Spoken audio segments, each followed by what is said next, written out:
Saudara-saudara, kali ini kita memasuki kajian kita yang ke-41. Kita masih membaca dan membahas kitab Bilangan, namun seperti minggu lalu kita akan membandingkan dengan teks-teks kitab suci yang berkaitan. Nah, dari pasal 5 sampai pasal 10 ini tidak semuanya kita bahas secara detail, tetapi saya justru akan menekankan pembahasan pada pasal 9 ayat 1 sampai dengan ayat 14 mengenai ketetapan-ketetapan perayaan Paskah. Lalu dalam kaitan dengan membaca Taurat dari sudut pandang Kristiani dan kita adalah orang-orang non-Yahudi, tentu kita akan melihatnya dalam perspektif bukan sekedar dari sudut pandang orang Yahudi, tapi dari sudut pandang Kristiani secara khusus, juga dalam kaitannya dengan orang-orang Goyim, yaitu orang-orang non-Yahudi. Karena itu, seperti sejak awal sejarah gereja, Paskah selalu direnungi dalam konteks pemenuhan nubuat Perjanjian Lama dalam Perjanjian Baru yang dikenal dengan Paskah Al-Masih atau Paskah Kristus. Nah, sebagaimana sering sekali sudah kita ulas dalam pembahasan-pembahasan kita, sesungguhnya kata Paskah menjadi kata bahasa Inggris Passover, yang melalui bahasa Arab juga menjadi kata Paskah, itu asalnya dari bahasa Ibrani, yang artinya itu adalah dilewati oleh kematian. Tatkala kita membahas mengenai 10 tulah Mesir, kita membahas ketika tulah anak-anak sulung mati, maka di situ ada teks dalam kitab Keluaran yang sering kita ulang-ulang untuk menunjukkan asal-usul kata Pesach, yaitu ketika dalam Taurat disebutkan waraiti hadam, ketika aku, Tuhan maksudnya, melihat darah itu, melihat tanda darah itu, jadi et hadam, wiraiti et hadam, ufesahti alehem, maka aku lewat atas mereka. Jadi Pesah itu artinya dilewati oleh kematian. Dalam konteks itulah kemudian tema-tema Tanakh atau Perjanjian Lama itu oleh komunitas gereja mula-mula yang dirintis oleh Sang Kristus sendiri, lalu murid-muridnya, khususnya 12 murid Kristus, yang itu merupakan pemenuhan dari 12 suku Israel yang baru, dan juga 70 murid itu adalah pemenuhan dari 70 tua-tua Israel, maka Paskah itu dipahami sebagai dilewatinya setiap orang yang percaya kepadanya dari kematian dan kebinasaan kekal melalui darah penebusan anak domba Allah, yaitu Yesus Kristus. Oleh karena itu saya kali ini memberikan judul pada pembahasan kita, apakah penebusan harus dalam tanda kutip dengan darah? Kenapa kata harus itu saya berikan tanda kutip? Karena tidak ada hukum manapun yang bisa mengharuskan Sang Pencipta. Jadi kadang-kadang bahasa teologis kita ini seolah-olah kita desakkan kepada Sang Pencipta. Harus, sebetulnya Paskah itu bukan harus dengan darah, tetapi Tuhan menghendakinya lewat darah. Maka kata harus itu tidak bisa diterapkan untuk Tuhan. Karena Tuhan itu maha berdaulat, tidak bisa hukum alam, hukum dunia itu memaksakan diri untuk mengharuskan Tuhan harus ini, harus itu. Tetapi bukan karena harus dari kita. Tetapi Tuhan sendiri yang memberikan contoh bagaimana seriusnya dosa umat manusia itu sehingga dia menebusnya dengan darah. Pada waktu kita membahas tentang hukum Nuh, atau yang dikenal dalam legislasi Yahudi sebagai Seva Misvot Bene Noah, yaitu 7 hukum yang berlaku bagi anak-anak Nuh, yang tidak lain adalah Adam yang baru setelah peristiwa air bah. Itu sesungguhnya ditetapkan salah satunya itu adalah darah. Jadi darah itu akan dijadikan tema utama. Jadi yang jelas bahwa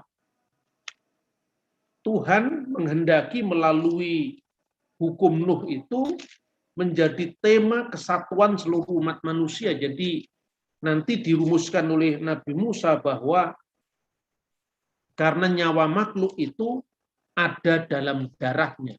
Maka secara simbolik dalam hukum, baik hukum Nuh maupun hukum Musa, maka darah tidak boleh dimakan. Itu artinya alasannya apa? Tidak ada. Karena itu termasuk klasifikasi hukum yang tanpa alasan. Kita masih mengenal 3 hukum yang bernama mispatin, yaitu hukum dengan alasan, kemudian hukum yang bersifat peringatan, ya, seperti kenapa Paskah ini peringatan karena keluaran dari tanah Mesir. Tapi kalau yang disebut hukum itu tanpa alasan, itu landasannya hanya ketaatan.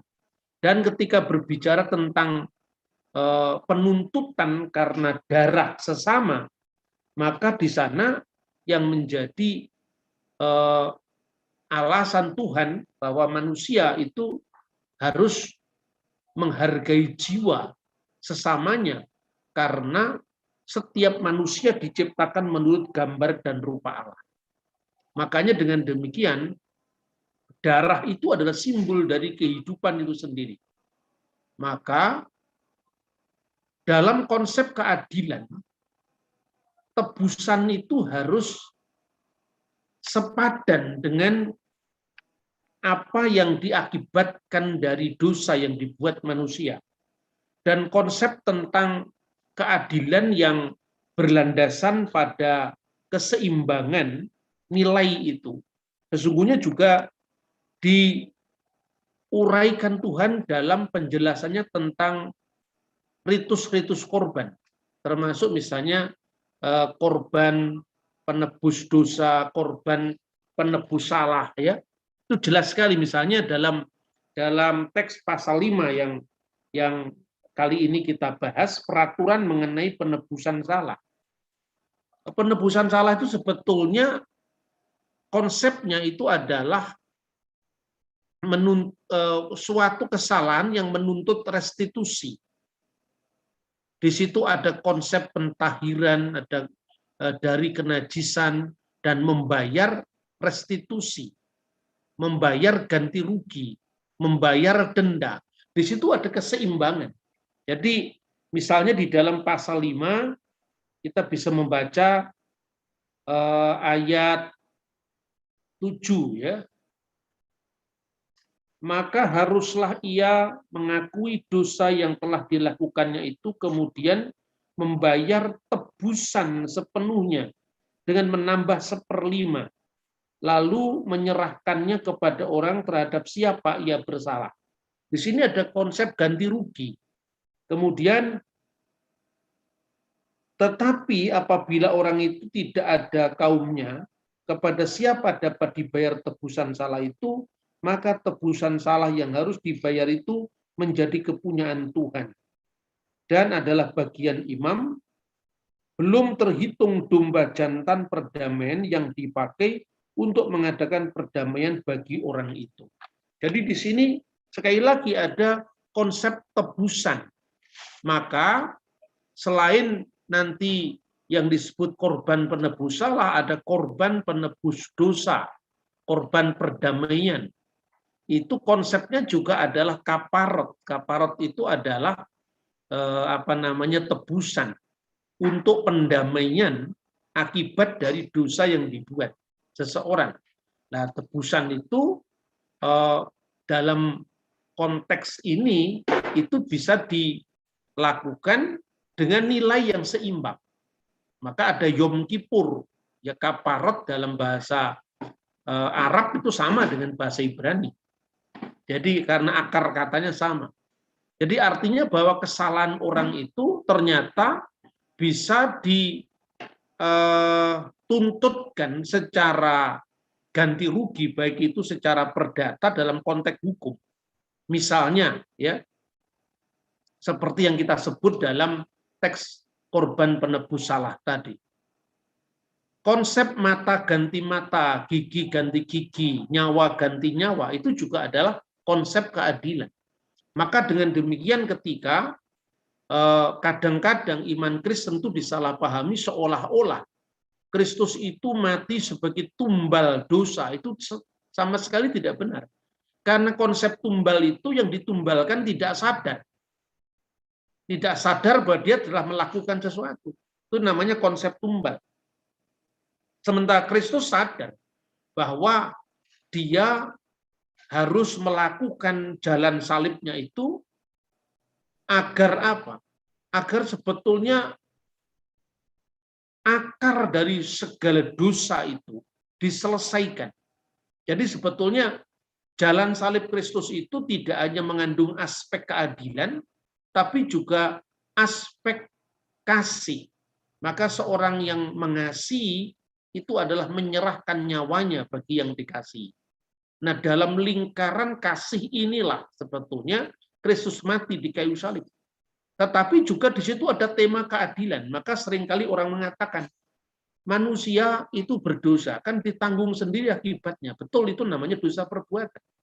Tetapi ada yang dinamakan dosa asal, di mana manusia lahir itu bukan dia mewarisi dosa orang tuanya, sama sekali tidak. Dosa asal itu bukan dosa orang tua yang diwariskan kepada anak cucunya, tidak. Tetapi akibat dosa asal yang dilakukan manusia itu berdampak pada masuknya dosa ke dunia. Jadi dunia itu berada dalam kondisi dosa. Dan itu yang disebut oleh Raja Daud bahwa dalam kesalahan aku dikandung ibuku. Artinya ayat itu tidak usah dipertentangkan dengan kitab Yeskiel bahwa anak tidak menanggung dosa orang tuanya, itu dosa perbuatan. Tapi aku dikandung dalam kesalahan itu artinya apa? Ketika manusia lahir, itu kondisi dosa sudah mengkondisikan manusia. Jadi manusia sekuat apapun dia butuh rahmat ilahi, butuh pertolongan dari Tuhan untuk mengalahkan dosa-dosa itu. Nah, itu yang disebut sebetulnya dengan dosa asal. Maka akibat dosa itu adalah maut, kematian. Dan maut itu ada kematian jasmani, ada kematian rohani. Kematian jasmani, seorang bisa menyangkal apapun tentang konsep penebusan dalam iman Kristen. Tetapi bahwa manusia itu cenderung lemah. Manusia itu cenderung melakukan apa yang tidak ingin dia lakukan. Ya, itu sesungguhnya kondisi asali manusia yang tidak bisa dihindari. Itulah yang disebut dengan apa namanya dosa asal. Jadi dengan itu Tuhan akan menuntaskan semuanya dengan jalan salibnya dengan cara apa? Akar dari dosa itu dihabiskan, diselesaikan, sehingga kasih itulah yang bisa mengalahkan segala dendam kesumat. Pengampunan itu yang bisa mengalahkan segala macam dosa yang beranak dosa yang baru. Dan itulah yang pertama ditekankan bahwa jalan salib itu adalah jalan cinta derita pertama. Yang kedua, jalan salib adalah jalan keadilan. Seringkali orang mengatakan, kenapa Adam yang berbuat dosa, kita yang menanggung akibatnya di dunia? Kan orang bertanya begitu. Ketika Adam berbuat dosa bersama Hawa, kita tidak ikut-ikut berbuat, tetapi bahwa dosa yang selain itu kematian rohani adalah kematian jasmani. Setiap manusia akan mati, dan itu fakta bahwa itu bukan keinginan seorang, dan orang tidak ada pilihan bahwa kita ini berada dalam kefanaan dan kita akan mati. Nah sekarang, kalau dulu kita tidak ikut berbuat salah, tapi gara-gara dosa asal yang dilakukan Adam, kita bersalah. Kita dihukumkan sebagai salah karena kita berada di dunia ini karena akibat dosa asal dari Adam.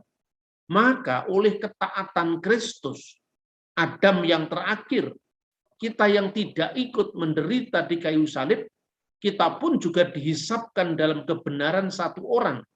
Jadi kalau dulu kita dihisapkan dalam dosa lewat seorang, yaitu pasangan Adam dan Hawa, melalui ketaatan Kristus sebagai Adam yang terakhir, maka kita juga diselamatkan. Maka bapa kebinasaan itu adalah Adam yang pertama, dan Adam yang kedua atau Adam yang terakhir itu adalah bapa yang kekal, sesuai dengan gelar Kristus yang diberikan kepada yang diberikan di dalam kitab Nabi Yesaya yang menubuatkan tentang keselamatan melalui Sang Mesias. Nah, saudara-saudara yang terkasih di dalam Tuhan, perayaan Paskah yang dikisahkan di dalam kitab Bilangan pasal 9 itu sesungguhnya bangsa Israel belum menetap di tanah suci. Bangsa Israel masih berada dalam perjalanan Eksodus. Tetapi di sana Tuhan sudah mengajarkan ketaatan, bahkan disiplin ala militer, sehingga bagi orang Israel yang berbuat salah, itu hukumannya adalah mati. Dan itu sesuatu yang mungkin dalam situasi masyarakat normal itu dianggap begitu dalam tanda kutip pendendamnya Tuhan itu. Seperti itu. Anda kalau membaca kitab Taurat khususnya berbicara tentang peristiwa Eksodus, itu Anda jangan membayangkan sebagai masyarakat yang sudah normal. Itu masyarakat yang seperti disiplin militer yang ditetapkan bagi anggota-anggotanya. Karena itu adalah situasi darurat ketika mereka berada di dalam situasi Eksodus yang sangat keras di padang gurun selama 40 tahun. Nah, kita bisa membayangkan bagaimana penegakan disiplin militer ketika mereka perang. Seperti itu yang kita bisa pahami dalam konteks perayaan, dalam konteks hukum Taurat yang keras itu. Secara khusus di situasi seperti itu Tuhan mengajarkan ketaatan termasuk apa yang sedang mereka jalan, yaitu keluaran. Keluaran itu konsepnya penebusan. Penebusan dari bangsa budak menjadi bangsa merdeka. Kenapa disebut nanti? Karena pada saat kitab Taurat itu menceritakan tentang apa yang kita bahas sekarang, itu kan masih dalam konteks perjalanan yang sedang dijalani dan mereka belum sampai di tanah perjanjian. Meskipun demikian Tuhan mengajarkan disiplin itu termasuk mengingat kasih karunia Tuhan yang telah menebus bangsa Israel dari penindasan di tanah Mesir, dan itulah yang diperingati dengan Paskah. Karena peraturan tentang Paskah itu mulai ditetapkan dalam kitab Keluaran ketika mereka mengawali perjalanan Eksodus itu, bahkan sampai di padang gurun, dan itulah yang kita baca sekarang ini. Pada ayat 5 pasal 9 disebutkan, maka mereka merayakan Paskah pada bulan yang pertama, pada hari yang ke-14 pada bulan itu. Jadi 14 bulan Nisan. Pada waktu senja, di padang gurun Sinai, tepat seperti yang diperintahkan Tuhan kepada Musa, demikian dilakukan orang Israel. Yang kedua, kepada siapa Paskah itu dilaksanakan? Di situ ada orang-orang Israel yang asli, artinya mereka yang native-nya bangsa Israel sendiri. Lalu di situ juga yang diterjemahkan dalam Alkitab bahasa Indonesia, orang asing. Orang asing itu sebenarnya dalam bahasanya adalah bahasa Ibrani, bahasa aslinya itu ger. Ger itu sebetulnya adalah proselit, bukan orang asing dalam pengertian sehari-hari ya, tetapi proselit, orang non-Yahudi yang masuk ke dalam aturan Taurat atau aturan orang Yahudi. Maka disebut ger. Nah, terjemahan proselit itu pertama kali kita bisa membaca dari kitab Taurat terjemahan Yunani yang dikenal dengan Septuaginta. Maka di situ disebut proselito, ya, orang-orang non-Yahudi yang mengikuti Yudaisme maupun kaum yang lahir di tanah ini, yaitu orang-orang Israel yang asli. Nah, itu yang menjadi aturan bagi Paskah yang harus dilaksanakan. Maka kita bisa membaca sekarang tafsiran dari orang-orang Yahudi dari masa kuno. Saya sengaja mengambil Sifre Bamidbar 71, itu tafsiran Rabi di abad pertengahan namanya Rabi Rasi. Jadi artinya dalam hal ini mulai dari misalnya masa Hasmonaim, naskah-naskah Laut Mati dari abad sebelum Kristus sampai zaman Kristus sampai abad sekarang ini pun sebetulnya peraturan tentang ini tidak jauh bergeser. Ya, Rabi Rasi itu menafsirkan pada ayat 14, ya, pasal 14, apabila seorang proselyt yang telah menetap padamu hendak merayakan Paskah menurut aturan Paskah, dia melakukannya. Orang mungkin berpikir bahwa ayat ini menyiratkan siapapun yang menjadi proselyt atau ger harus memelihara ritual Paskah segera setelah sunatnya. Meskipun itu tidak terjadi saat sebelum Paskah. Jadi artinya seorang non-Yahudi yang menjadi ger, menjadi proselyt, itu harus disunat. Setelah dia disunat, menurut hukum yang diberikan Tuhan pertama kali kepada Abraham, maka disebut Brit Milah, perjanjian sunat, ya. Sunat itu mul bahasa Ibrani, perjanjian sunat, Brit Milah.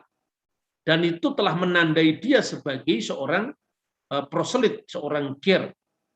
Kalau dia menjadi seorang Yahudi penuh, itu namanya ger sedek, seorang proselyt yang baik. Tetapi apabila seorang asing yang sekalipun dia tidak beragama Yahudi, tetapi mengikuti hukum Nuh bagi orang goyim, maka disebut ger tosaf.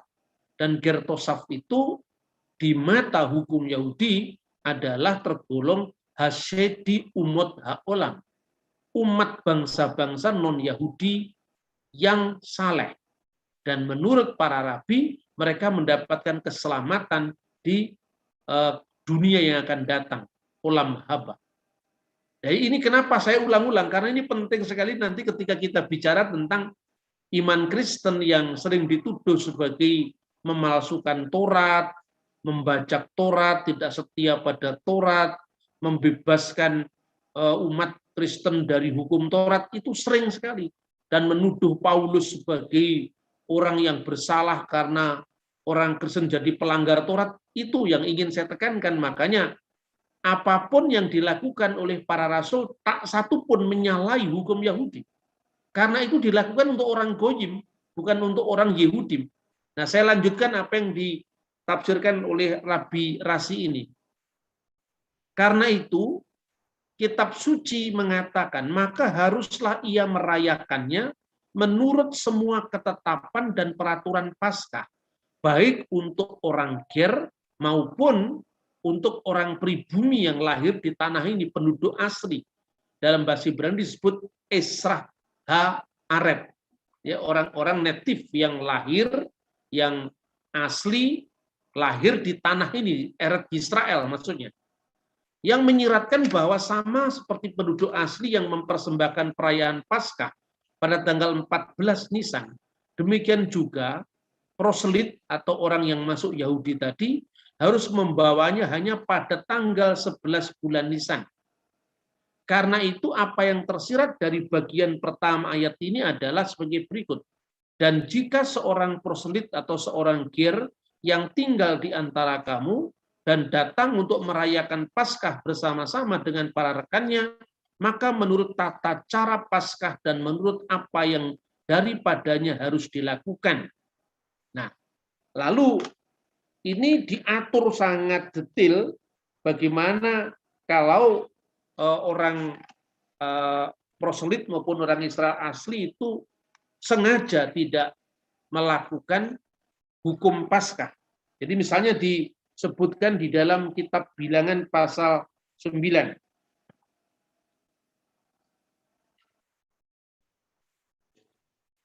Mulai dari ayat 4 ya, lalu Musa menyuruh orang Israel merayakan Paskah. Maka mereka merayakan Paskah pada bulan yang pertama, pada hari yang ke-14 bulan itu, pada waktu senja di padang gurun Sinai, tepat seperti yang diperintahkan Tuhan kepada Musa, demikianlah dilakukan orang Israel. Tetapi ada beberapa orang najis oleh karena mayat, sehingga tidak dapat merayakan Paskah pada hari itu. Mereka datang menghadap Musa dan Harun pada hari itu juga. Lalu berkata kepadanya, sesungguhnya kami najis oleh karena mayat. Dengan dasar apakah kami dicegah mempersembahkan persembahan bagi Tuhan di tengah-tengah orang Israel pada waktu yang ditetapkan? Lalu jawab Musa kepada mereka, tunggulah dahulu, aku hendak mendengar apa yang akan diperintahkan Tuhan mengenai kamu. Lalu berfirmanlah Tuhan kepada Musa, katakanlah kepada orang Israel, apabila salah seorang di antara kamu atau keturunanmu najis karena mayat atau berada dalam perjalanan jauh, maka ia harus juga merayakan Paskah bagi Tuhan. Pada bulan yang kedua, pada hari yang ke-14, pada waktu senja, haruslah orang-orang itu merayakannya beserta roti yang tidak beragi dan sayur pahit haruslah mereka memakannya. Janganlah mereka meninggalkan sebagian daripadanya sampai pagi, dan satu tulang pun tidak boleh dipatahkan mereka. Menurut segala ketetapan Paskah haruslah mereka merayakannya. Sebaliknya orang yang tidak najis, yang tidak dalam perjalanan, tetapi lalai merayakan Paskah, orang itu harus dilenyapkan dari antara orang sebangsanya, sebab ia tidak mempersembahkan persembahan kepada Tuhan pada waktunya, maka orang itu akan menanggung akibat dosanya. Apabila seorang asing, ini maksudnya proselyt tadi, yang telah menetap padanya hendak merayakan Paskah bagi Tuhan, maka haruslah ia merayakannya menurut segala ketetapan peraturan Paskah. Satu ketetapan harus berlaku bagi kamu, baik untuk orang proselyt maupun bagi orang Israel asli yang disebut Ezra Arep tadi. Nah, saudara-saudara, itu ketentuan-ketentuan tentang Paskah. Sekarang bagaimana relevansinya kita memandang teks ini bagi seorang Kristiani? Beberapa saat yang lalu kita sudah membaca tentang hukum Nuh, ya, yang itu terdiri dari 7. Itu menurut rumusan para rabi. Tetapi rumusan yang tertua yang bisa kita temukan dalam dokumen sejarah itu adalah buku yang disebut Sefer Hayuvelim, yaitu kitab Yubel yang ditulis sekitar tahun 180 sebelum Masehi. Dan naskah-naskah tentang Sefer Hayuvelim itu ternyata ditemukan di antara gunungan naskah-naskah Laut Mati pada abad kedua sebelum Masehi sampai abad pertama setelah Masehi. Oleh karena itu, bahwa orang-orang Goyim tidak terikat pada Misfot Musa pada 613 menurut legislasi para rabi kemudian, ya, Taryah HaTorah itu bukan tafsiran saya, bukan tafsiran gereja Katolik, bukan tafsiran gereja Protestan, tidak. Tetapi itu adalah tafsiran orang Yahudi sendiri, dan itu dibuktikan dengan dokumen sejarah bahwa hanya orang Yahudilah yang terikat hukum Musa, termasuk sunat dan imamat pasal 11. Itu harus kita ulang-ulang. Nah, saya memerlukan penekanan seperti ini, ya, untuk mendidik orang agar membaca teks kitab suci itu secara historis. Tidak ada satu dokumen pun dari kalangan orang Yahudi, mulai dari zaman Sefer Hayuvelim sampai tulisan-tulisan para rabi abad pertengahan, Rabi Rasi, Rabi Rambam, Saadia Gaon di Mesir, yang mewajibkan yang namanya hukum Musa, secara khusus imamat pasal 11, termasuk sunat hukum Abraham yang dikenal brit milah itu kepada orang bukan Yahudi. Kalau ada di dalam teks misalnya Nabi saya mengatakan bahwa orang yang makan babi itu harus binasa, itu kan konteksnya adalah orang Yahudi. Dan konteksnya itu termasuk hukum yang dikenal hukim. Hukum itu tanpa alasan, hanya ketaatan. Begitu juga kalau di dalam kitab Kejadian pasal 9 dan pasal sebelumnya tentang Bahtera Nuh itu ada binatang-binatang yang tidak kosher, ya, binatang-binatang yang tahur dan tame, yang bersih dan tidak bersih secara ritual. Itu tidak berarti bahwa pada zaman Nuh sudah ada kewajiban tentang imamat pasal 11. Itu hanya berarti bahwa yang menulis hukum Nuh itu kan Musa. Makanya Musa menulis berdasarkan ukuran pada zamannya, bahwa binatang babi misalnya itu tame misalnya. Belut itu tame itu tidak kosher. Unta itu tame misalnya. Cumi-cumi, udang itu ikan-ikan yang tidak boleh dimakan. Bukan hanya babi. Itu bukan tafsiran orang Kristen, itu tafsiran Yahudi. Dan dokumen tertua itu justru ditemukan pada tahun 185 sebelum Masehi. Gitu loh, saudara-saudara. Jadi ibarat seorang di abad 21 menceritakan tentang kisah-kisah zaman Sultan Agung, dia menyebutnya bukan Batavia tapi Jakarta. Anda tidak perlu mencari nama Jakarta pada zaman Sultan Agung, karena yang menulis kisah tentang Sultan Agung itu orang pada abad sekarang ini tatkala Batavia sudah menjadi Jakarta. Seperti itu kira-kira. Tetapi hukum yang berlaku ya hukum yang Tuhan perintahkan itu. Pertama, yang di sistematika para rabi termasuk itu dokumen Kabalah. Ya, Kabalah itu semacam kebatinan Yahudi begitu. Yang pertama, penyelenggaraan mahkamah yang adil yang disebut dinin. Yang kedua, itu dilarang untuk menista Tuhan, kelilat Hashem atau eufemismenya birkat Hashem. Berkaitan pula dengan abudah zarah, penyembahan berhala. Lalu yang disebut gilui arayot, imoralitas seksual. Kemudian pertumpahan darah. Ya, ini penting sekali, danim, darah itu. Perampokan, wigesel, dan yang terakhir itu adalah prinsip tidak boleh makan ever min hakai. Tidak boleh makan yang masih ada hidup di dalamnya. Masih hidup itu adalah darah. Maka nyawa makhluk ada dalam darahnya. Dan hukum Nuh itu ditutup dengan penentuan barang siapa yang menumpahkan darah harus dituntut, diadili, karena setiap manusia diciptakan menurut gambar Allah. Itu konsep equality before law, kesamaan manusia di depan hukum yang secara moralitas tertinggi itu didasarkan atas kesamaan kedudukan manusia di depan Tuhan, karena setiap manusia baik Goyim maupun Yehudim itu diciptakan menurut gambar dan rupa Allah. Nah, oleh karena itu kalau kita bisa membahas secara skematik, ya kira-kira gambarnya seperti ini.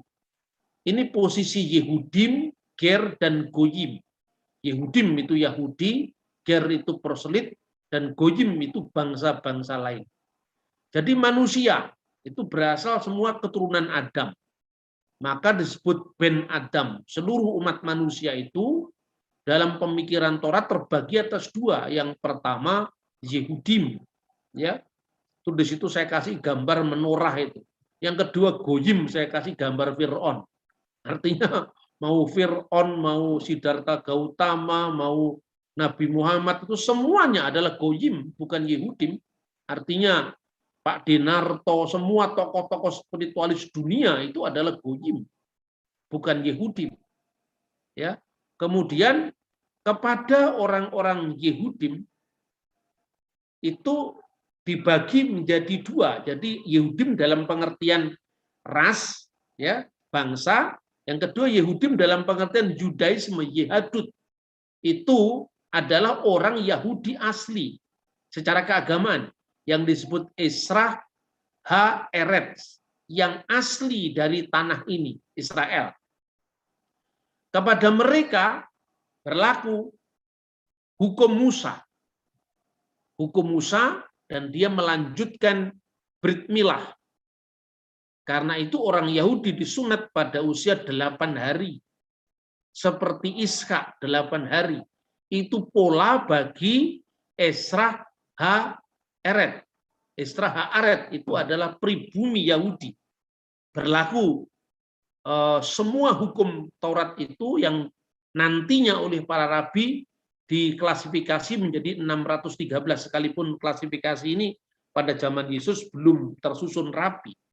Dan ini yang merupakan satu reformasi dari kaum Yahudi Rabinik sebagai pengembangan dari sekte Parisi sebetulnya. Tapi artinya intinya yaitu mereka mengikuti seluruh hukum Musa itu, termasuk itu sunat yang dilakukan oleh orang Yahudi sesuai dengan umurnya. Ishak disunat yaitu 8 hari. Nah, yang kedua, orang-orang yang beragama Yahudi lewat jalur proselit, bukan karena asli Yahudi. Itulah yang disebut dalam Septuaginta proselito tadi, yaitu orang yang masuk agama Yahudi. Kepada mereka juga berlaku hukum Taurat. Tetapi karena mereka masuk agama Yahudi itu pada saat usia mereka sudah dewasa, maka mereka disunat pada saat mereka memutuskan diri menjadi pengikut Yudaisme. Dan itulah polanya Ismail. Karena Ismail disunat pada usia 13 tahun. Jadi ketika hukum Brit Milah itu diberikan, yang pertama disunat dalam usia 8 hari, ya Ishak. Dan itu menjadi pola dari Esra Ha-Aret, pola pribumi Yahudi tadi. Sementara orang luar yang gabung dalam Yudaisme, nantinya berlaku atas hukum Musa semuanya. Tetapi mereka lewat jalan proselit. Kalau mereka menjadi Yudais, menjadi seorang Yahudi usia 50 tahun, ya disunat usia 50 tahun. Kalau usia 30 tahun, disunat usia 30 tahun. Dan sejak saat itu, kewajibannya sama dengan orang Yahudi yang lain, yaitu Taryah Mishpot, yaitu 613 hukum Musa tadi. Nah, yang kedua, bagi orang Goyim, selalu ini diulang-ulang, berlaku Sefa Mishpot Bini Noah, 7 hukum anak-anak Nuh. Nah, lalu di dalam konteks pengharapan mesianik, baik Kristen maupun Yahudi, Goyim dan Yehudim, baik itu Yehudim dalam pengertian darah, ya, Esra Ha-Aret maupun proselit atau kir tadi, semuanya mengikuti hukum Musa, maupun orang-orang Goyim bukan Yahudi yang mengikuti hukum Nuh, itu akan dipersatukan kembali pada zaman atau hari-hari Sang Mesias, Biyumi Malka Mesiha. Nah, inilah yang belum dirumuskan dalam hukum Yahudi kontemporer. Kenapa? Karena memang mereka belum percaya kalau Mesias itu datang. Jadi yang dirumuskan oleh orang Kristen sejak konsili Yerusalem, itu karena orang Kristen meyakini Mesias sudah datang. Nah, harapan tentang kedatangan Mesias bahwa bangsa-bangsa Goyim akan dicangkokkan dalam keyahudian dan mendapatkan rahmat dari Taurat yang diberikan Musa, karena melalui seorang keturunan dari Yehudim nanti akan menjadi Sang Mesias. Itu dalam pemahaman Yudaisme sama.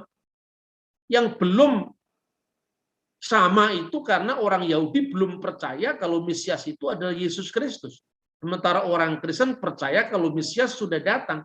Maka orang Yahudi masih menunggu kapan Biyumi Malka Mesiha. Bagi orang Kristen sekarang inilah hari-hari Sang Mesias. Maka kekristenan melangkah lebih jauh daripada apa yang dilakukan oleh orang Yahudi. Karena itu apa? Pada gereja perdana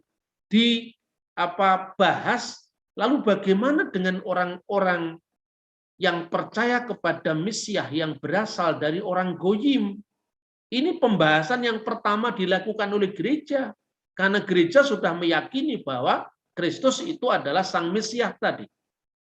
Dan itu menjadi perdebatan di dalam komunitas rasuli mula-mula, seperti dikisahkan dalam Kisah Para Rasul pasal 15. Kita kalau membaca di ayat 1 itu disebutkan begini, itu persengketaan pertama antara gereja yang berlatar belakang Yahudi dan gereja yang berlatar belakang bukan Yahudi. Gereja yang berlatar belakang Yahudi itu pusatnya di Yerusalem, di bawah kepemimpinan Uskup Yakobus Saudara Kristus, dan jemaat Antioquia yang dipimpin oleh Petrus dan kemudian dilanjutkan oleh Evodius, kemudian dilanjutkan oleh Ignatius dari Antioquia. Maka dalam Kisah Rasul pasal 11:26 untuk pertama kali murid-murid Yesus disebut Kristianos. Kristen itu di Antioquia. Inilah pangkalan penginjilan kepada orang-orang bukan Yahudi, yaitu di Antioquia. Nah, pada awal munculnya gereja Antioquia itulah menjadi perdebatan antara gereja beberapa orang dari gereja Yerusalem yang berasal dari orang Yahudi. Disebutkan dalam ayat 1, beberapa orang datang dari Yudea ke Antioquia dan mengajarkan kepada saudara-saudara di situ, jikalau kamu tidak disunat menurut adat istiadat yang diwariskan oleh Musa, kamu tidak dapat diselamatkan. Sebetulnya sunat bukan dari Musa, tapi diwariskan dari Musa, karena sunat itu dari Abraham. Karena perintah sunat itu diberikan pertama kali kepada Abraham dalam Kejadian pasal 17. Tapi pada ayat ke-5 dari Kisah Rasul pasal 5 itu dijelaskan lebih lanjut. Tetapi beberapa orang dari golongan Farisi yang telah menjadi percaya datang dan berkata, orang-orang bukan Yahudi harus disunat dan diwajibkan untuk menuruti hukum Musa. Nah ini persoalannya. Jadi orang-orang bukan Yahudi itu orang-orang Goyim yang memang tidak berlaku hukum Musa. Jadi orang-orang Farisi yang bertobat menjadi Kristen itu melampaui rabi-rabi mereka. Karena apa? Tidak ada dalam Alkitab yang mengatakan orang-orang Goyim itu berlaku hukum Musa. Dan peraturan rabbinik yang sekarang ini dibaca, baik itu rabi-rabiat pertengahan maupun tadi yang saya sampaikan dokumen tertua dari Sefer Hayuvelim, tidak pernah ada pemaksaan hukum Musa kepada orang bukan Yahudi. Karena itu kecenderungan orang-orang Farisi yang menjadi percaya, maksudnya orang Farisi yang bertobat karena Kristen tadi, melampaui apa yang diatur oleh Taurat sendiri. Jemaat Yerusalem yang latar belakangnya Yahudi mengikuti Brit Milah Abraham dan juga Miswat Musa. Tapi banyak orang Farisi menjadi anggota Nosrim. Nosrim itu pengikut Yesus orang Nazaret yang nantinya diterjemahkan menjadi Nasrani di bawah pimpinan Yakobus. Mungkin karena Yakobus membela imam-imam Farisi dari kesewenangan imam besar Anas bin Anas dari sekte Sedukim, orang Saduki, maka banyak orang Farisi yang kemudian bertobat karena pelayanan Yakobus. Tapi mereka membawa jiwa mereka yang ekstrim dalam jemaat Tuhan, dan karena kelompok Saduki, kelompok elit yang menguasai bait Allah sebelum kehancurannya, itu marah kepada Yakobus, maka ketika prokurator Yudea yang bernama Albinus itu sedang perjalanan ke Alexandria, menurut penuturan dari Flavius Josephus yang menulis sekitar tahun 90, maka Yakobus saudara Kristus tadi dihukum mati dengan tuduhan melakukan penistaan agama, penistaan terhadap Taurat pada tahun 62 Masehi. Dan ini berasal dari informasi Yakobus. Dan orang-orang Yahudi, baik itu mereka yang percaya kepada Kristus, Nosrim, maupun mereka yang tidak percaya kepada Kristus atau Yehudim pada umumnya, protes karena ketidakadilan yang dilakukan oleh imam besar yang berasal dari golongan Saduki ini. Nah, dalam konteks seperti inilah kita melihat putusan konsili Yerusalem itu sejalan dengan kebijakan Yudaisme manapun. Sebab anggota jemaat dari Goyim non-Yahudi memang tidak wajib mengikuti hukum Kitan yang berasal dari Musa dan Miswat Musa yang nantinya dipecah menjadi 613 hukum tadi, melainkan hanya wajib mematuhi yang dikenal dengan 7 hukum Nuh. Jadi pemaksaan hukum Yahudi sebagai syarat keselamatan dalam Kisah Rasul pasal 15 ayat 1 itu bertentangan dengan kebijakan Yahudi kuno manapun yang akhirnya dirumuskan kembali dalam misalnya Traktat Sanhedrin 56a dan seterusnya. Jadi tidak benar kalau gereja dianggap bahwa itu telah membebaskan orang dari Taurat. Sejak semula memang orang-orang Goyim tidak pernah diwajibkan untuk memelihara Taurat, termasuk kasrut, yaitu hukum tentang koser. Tidak pernah ada. Bahkan dalam hukum Yahudi yang kontemporer pun, mereka cukup mengikuti hukum Nuh yang jumlahnya 7 tadi. Mereka disebut Hasedi Umot Haolam. Nah, gereja tidak pernah membebaskan orang-orang Kristen dari kalangan Yahudi dari hukum Musa. Jadi mereka tetap melakukan itu untuk diri mereka sendiri. Menurut penuturan Epifanius dari Salamis, orang-orang Muslim ini, mereka memelihara Taurat, termasuk melakukan hukum Musa, termasuk makanan yang kosher dan tidak kosher, termasuk sunat dari milah Abraham, ya, brit milat yang diberikan pada Abraham, tapi mereka tidak mewajibkannya kepada saudara-saudara seiman mereka dari bangsa-bangsa lain. Ini penegasan dari Bapak Gereja yang bernama Epifanius dari Salamis. Berarti konsili para rasul tidak pernah salah. Karena apa? Baik dari sudut pandang Alkitab maupun artinya Perjanjian Lama, maupun tradisi para rabi dari zamannya Sefer Hayuvelim sampai Traktat Sanhedrin 56a tidak pernah ada yang dilanggar. Karena mereka membebaskan orang-orang Goyim dari Taurat. Dan itu memang keputusan para rabi. Sampai hari ini pun di negara Israel yang modern sekalipun, mereka-mereka yang makan makanan yang tidak kosher menurut ukuran Yahudi diberi sertifikat resmi. Yang namanya McD biru atau KFC biru, yang makan daging bersama susu itu kan bertentangan dengan Taurat, tapi mereka diberi hak hidup. Bahkan mereka bekerja sama pada saat hari Sabat supaya tetap ada yang memanasi makanan di hotel-hotel, dan itu menjadi hubungan harmonis antara Yehudim dan Goyim dari masa kuno sampai hari ini.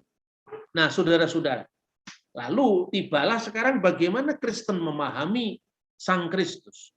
Jadi tema yang sekarang kita bahas baru berkaitan dengan Paskah.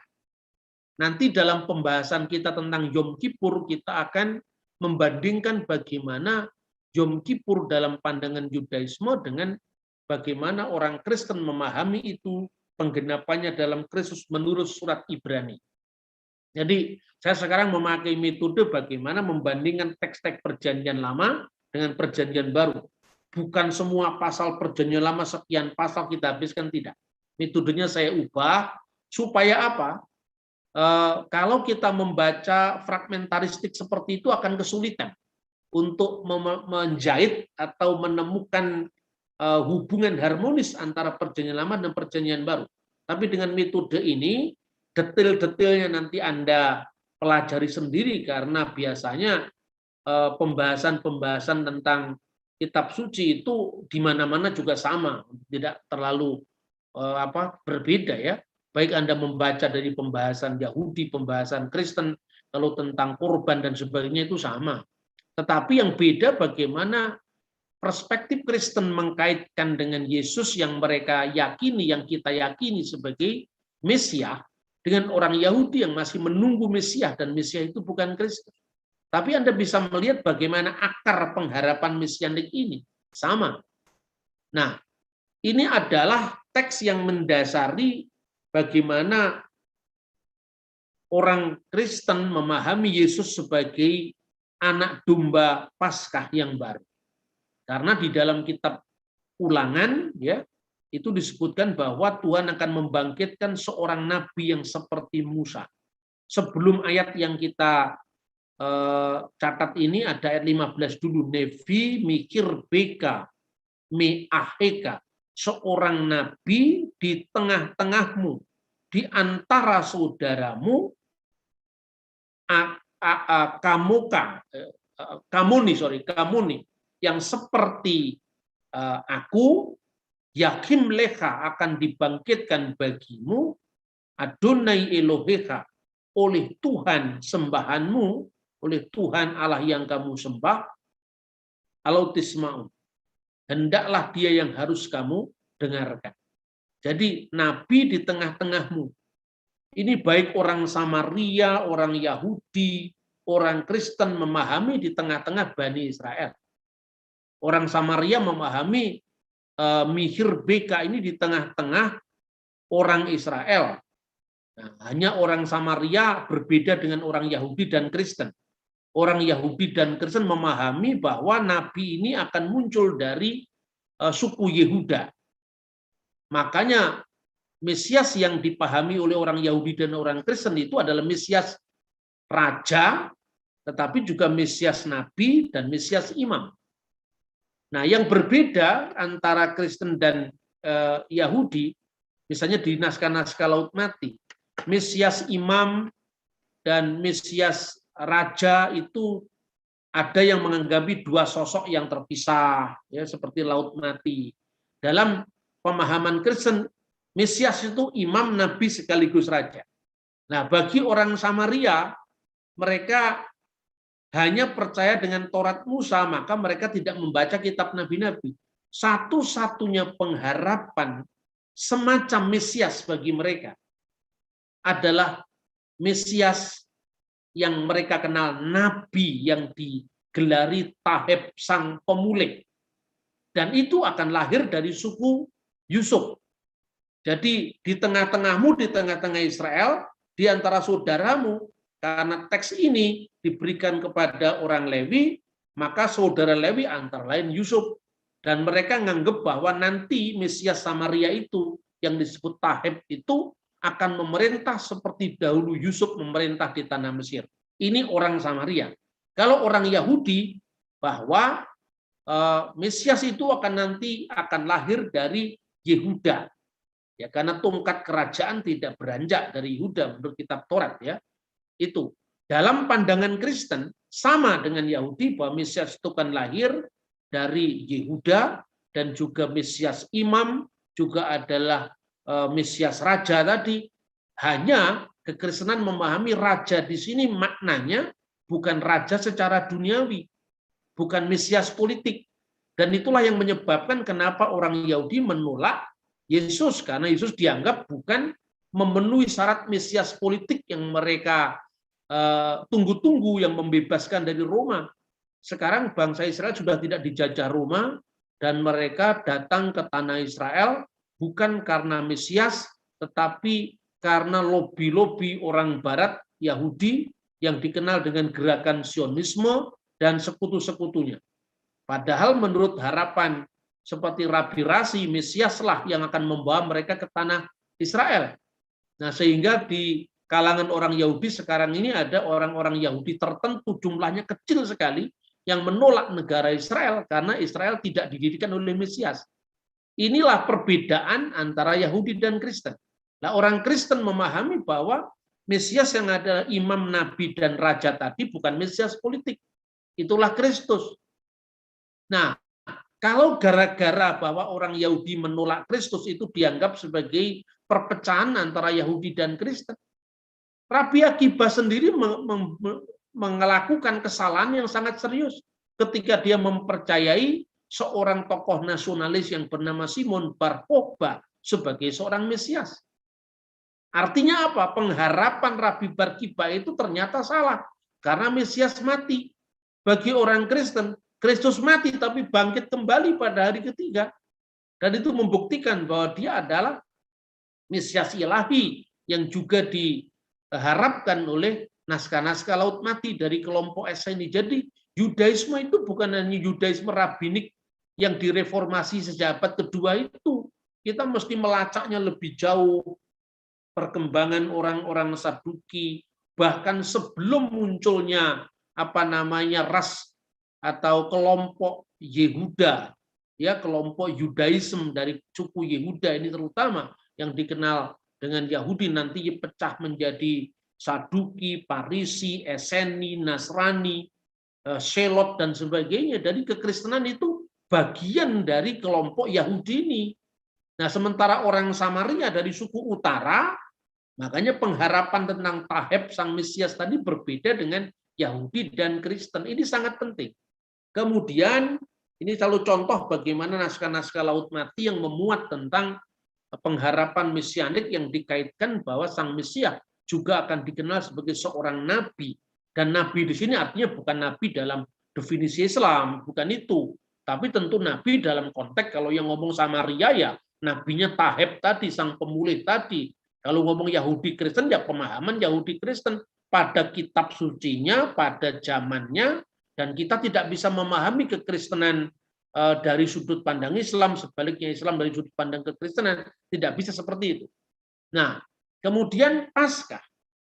Bagi orang Kristen, Paskah itu adalah keluarnya bene Adam, tidak hanya bene Israel, dari penindasan kuasa yang besar, yaitu kuasa iblis, yang menawan setiap manusia, sehingga dia tidak bebas dari dosa, dan akibat dosa adalah maut. Kristus telah menyelamatkan orang-orang yang percaya kepadanya lewat penebusannya. Dan penebusan itu dilakukan melalui darahnya yang tercurah di Kalvari. Nah, oleh karena itu ritus-ritus Paskah Yahudi tadi dipahami dalam makna baru dengan kedatangan Kristus. Misalnya, kalau orang-orang Yahudi sampai sekarang masih melakukan ritual-ritual di Hakotel Hama-Arifi, yaitu tembok barat yang dikenal dengan tembok ratapan oleh orang Arab, ya, Haitun al-Mubaka. Tetapi orang Kristen memahami ritual yang sama tapi dengan spirit yang berbeda. Ini misalnya perjamuan Paskah Keluaran. Perjamuan Paskah Keluaran itu bicara tentang apa? Bicara tentang penebusan Tuhan dari penindasan Fir'aun, dari tanah Mesir. Oleh karena itu, ritus-ritusnya itu memakai sarana yang sama. Misalnya roti tidak beragi, kemudian anggur. Kristen juga memakai itu pada saat yang dinamakan Ekaristi atau perjamuan suci. Tapi dengan makna yang baru. Maka kalau orang Yahudi setiap tahap pemecahan roti, ya, itu mengatakan halahma ania diakalu afahtana bi'ar adi Misraim. Inilah roti sengsara yang dimakan oleh nenek moyang kita di tanah Mesir. Jadi penderitaan di tanah Mesir itu yang disimbolkan dengan roti sengsara. Kemudian kaldikvin yeitai vejekul kal disdika yiti vejipsah ha sata haka. Barang siapa yang lapar, hendaklah ia makan bersama dengan kami. Dan barang siapa yang membutuhkan, kiranya datang dan mengambil bagian dalam Paskah anak domba ini. Dalam Paskah anak domba ini. Tahun ini di sini, tahun depan di tanah Israel. Itu harapan ketika mereka berada di dalam penindasan. Dan mereka mengharapkan dengan iman mereka selama ribuan tahun depan kita di Yerusalem. Lasana habba'ah bi'ar adi Israel. Tahun ini kita di sini, tetapi sana habba'ah bi'ar adi Israel. Tapi tahun depan kita berada di Yerusalem. Lalu ditambahkan lagi, hasata abdi. Sekarang ini kita menjadi hamba-hamba, menjadi budak-budak. Lasana habba'ah benehorin. Lasana habba'ah pada tahun depan. Benehorin kita menjadi anak-anak merdeka. Jadi tema Paskah itu adalah kemerdekaan. Penebusan dari perbudakan. Dan itu dipahami oleh gereja mula-mula sebagai penebusan kekal di dalam Yesus Kristus. Makanya kemudian kita ketika Yesus di dalam Injil memperingati tentang perjamuan akhir, dia mengatakan inilah darahku yang dicurahkan. Nah, darah menjadi gambaran tentang jiwa, karena nyawa makhluk ada di dalam darahnya. Nah, tetapi Anda jangan membayangkan bahwa darah itu seperti tumbal, seperti itu. Setiap agama saya kira memiliki simbol darah. Bukan hanya agama Yahudi, agama Kristen, Islam pun juga memiliki. Untuk yang kesulitan memahami kenapa harus darah. Harus ini tidak saya tunjukkan dalam makna harus seperti kita mengharuskan istri saya seperti ini, murid saya seperti ini. Tidak. Tuhan tidak pernah diharuskan oleh siapapun. Tetapi ini memang simbol yang Tuhan sendiri kehendaki dalam sejarah agama-agama Semitik. Ya. Saya berikan contoh ini salah satu penebusan, meskipun tidak sama dengan Kristen. Tapi ketika upacara akikoh ini juga ada simbol darah. Maka dalam doanya ini sekedar mengutip untuk membandingkan supaya Anda paham bahwa darah Kristus itu bukan tumbal dosa, bukan. Bismillahirrahmanirrahim, demi nama Allah yang Maha Pengasih dan Penyayang. Allahumma Robbi, ya Allah Tuhan kami. Hadihi akikotu, inilah akikoh. Misalnya dari Fulan bin Fulan. Si Anu, anaknya si Anu. Damuha bidamihi, walahmuha bilahmihi, wa atmuha biatmihi, wa jilduha bijildihi. Ya. Yang kiranya darah binatang ini menebus darahnya. Kiranya daging binatang ini menebus dagingnya. Kiranya tulang binatang ini menebus tulangnya. Kiranya kulit binatang ini menebus kulitnya. Kiranya rambut binatang ini menebus rambutnya dan seterusnya. Lalu Allahumma atsa'alna fidda'an li fulan bin fulan minanar. Kiranya akikoh ini sebagai tebusan bagi fulan, anak dari fulan dari api neraka. Tentu maknanya di sini bukan darahnya dalam konteks letter luck ya, tapi artinya ini simbol. Begitu juga ketika orang Kristen memahami darah Kristus, itu bukan maknanya tumbal haus darah seperti yang dilakukan dalam kepercayaan primitif tentang tumbal, di mana orang yang ditumbalkan tidak pernah merasa. Tapi Kristus dengan sadar menjalani jalan salibnya sebagai konsekuensi cintanya kepada umat yang dikasihinya. Dan itulah tebusan.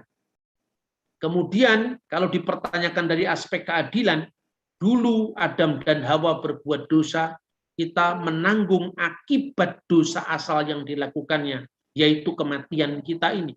Maka lewat satu orang yang benar, yaitu Kristus, Adam yang terakhir, kita juga dibenarkan oleh karena kesalehannya, oleh karena korban salibnya. Jadi sekali lagi kita memakai metode paralelisasi, tidak mencari pembenaran dari kitab suci agama lain, tetapi seperti yang saya lakukan ini sebenarnya dilakukan oleh Profesor Muktiali, Said Husin Nasir, dan banyak ahli-ahli ilmu agama baik dari kalangan Kristen maupun kalangan Islam, agar kita tidak melakukan imperialisme doktriner, memahami agama orang lain dari sudut pandang kita, atau kita dipahami dari sudut pandangnya orang lain. Hingar-bingar yang selama ini dan sampai hari ini masih kita alami, seperti pada kasus Muhammad Kece, seperti pada kasus pelaporan Yahya Waloni, itu salah satunya karena imperialisme doktriner. Karena kita memahami kebenaran agama itu seolah-olah harus mencari pembenaran dari kitab sucinya orang lain. Yang kedua, kalau kitab sucinya orang lain tidak cocok dengan asumsi teologis yang kita bangun, kita menuduh kitab suci orang lain itu palsu. Dalam konteks ini kita tidak perlu mencari siapa yang dulu berbuat salah, siapa yang dulu melakukan aksi dan siapa yang mereaksi. Sudahlah kita tutup sejarah yang kelam, hubungan yang tidak baik ini dengan kita saling menghormati dan tidak mengintervensi agama orang lain dari ukuran kita. Kalau apa yang dilakukan oleh banyak polemikus itu mungkin dianggap menghina Nabi, menghina kitab suci, mungkin juga saudara-saudara bisa berpikir ketika Nabi Muhammad dihina, lalu Anda mengatakan Paulus rasul palsu, Alkitab palsu, apakah itu bukan penghinaan yang sama? Jadi kita tidak perlu memahami orang lain dari sudut pandang kita. Seperti yang dikatakan oleh salah seorang jenderal polisi yang sekarang lagi heboh itu. Kamu boleh menghina saya, tapi juga jangan menghina Nabi saya. Mungkin juga orang Hindu bisa mengatakan, kamu boleh menghina saya pribadi, tapi jangan hina pura saya. Jangan hina dewa. Kan seperti itu. Bagi orang Kristen juga boleh mengatakan dong, kamu boleh menghina saya, tapi ketika kamu mengatakan Paulus nabi palsu, rasul palsu, Alkitab palsu, apakah itu bukan penghinaan yang sama? Marilah kita saling bertenggang rasa. Kita ini keturunan bangsa yang besar. Ketika Barat dan Arab masih perang salib, kita sudah punya Bhinneka Tunggal Ika Tadhana Dharma Mangkuwa. Maka ketika saya mengatakan salib bukan tumbal dosa, Anda jangan lupa bahwa simbol darah itu juga ada dalam agama Islam, ada dalam agama Yahudi. Saya tidak boleh mengintervensi teks Islam dengan mengatakan, loh ini loh bukti akikoh itu membenarkan Yesus. Tidak. Akikoh bukan urusannya dengan Yesus, tidak. Yang mau saya sampaikan, simbol darah juga ada di sana. Entah bagaimana memahami simbol itu bukan urusan agama Kristen, bukan urusan agama Hindu. Itu urusan Islam, pahami secara Islam. Ini urusan Kristen, pahami secara Kristen. Kata Bung Karno, sentosakah engkau dengan pilihanmu masing-masing. Itu diucapkan pidato Natal Bung Karno di gereja Margoyudan pada saat masih berkecamuknya agresi pada zaman transisi, ya, ketika kita sudah merdeka tapi selalu diganggu oleh Belanda. Bung Karno memberi sambutan di gereja GBIB Margoyudan dan dia mengatakan, apakah kamu sentosa dengan pilihanmu masing-masing? Semoga ngaji kitab suci kita ini bisa membuat kita semakin arif dalam melihat perbedaan. Tuhan memberkati kita. Shalom alaikum bisam hamasya.